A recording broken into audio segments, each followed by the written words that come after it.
এই যে আমি এটাতে ঝামেলা আছে। আল্লাহ তাআলা মুসা আলাইহিস সালামকে বললেন, মুসা তুমি যে বলছো তুমি জ্ঞানী না, তুমি জ্ঞানী না, তোমার চেয়ে বড় জ্ঞানী আছে। মুসা আলাইহিস সালাম বলে, তাই নাকি? আমার চেয়ে বড় জ্ঞানী কে?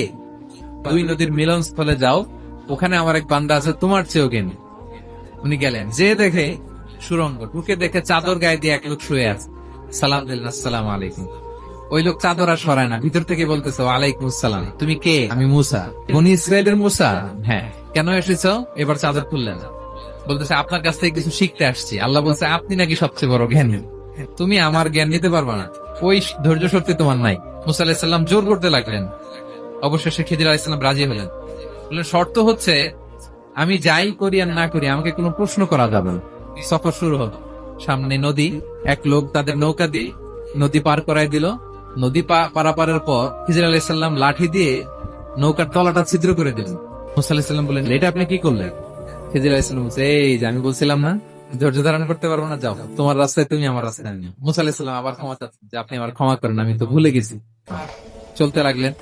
হঠাৎ বাচ্চারা খেলতেছে, এক বাচ্চাকে ধরে হত্যা করলেন খিজির আলাইহিস সালাম।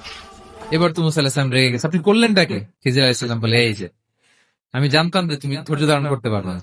এবার মুসা আলাইহিস সালাম করজোর করতেছে যে this is the last chance, আর আমি প্রশ্ন করবো না। বললেন, ওকে ঠিক আছে। হাঁটতে হাঁটতে এক ইহুদি বসতির সামনে যে হাজির, খাবার চাইলো, এরা আবার কৃপণ, খাবার দিল না। তো খিজির আলাইহিস সালাম বললেন, ঠিক আছে, খাবার যেটা দিচ্ছেন আমরা চলে যাই। যাওয়ার পথে দেখতেছে এই এলাকার একটা দেয়াল ভেঙে পড়ে যাবে।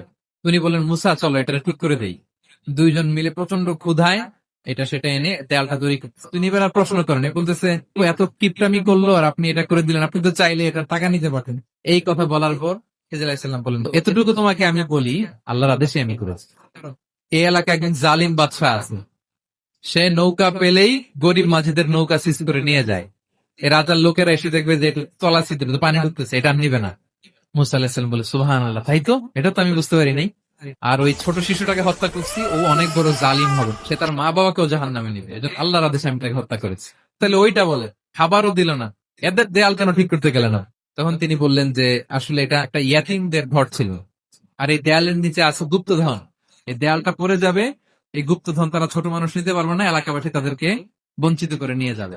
So আমি দেয়াল গড়ে দিলাম যাতে করে তারা যখন প্রাপ্তবয়স্ক হয় নিজেদের সম্পদ নিজেরা বুঝে নিতে পারে।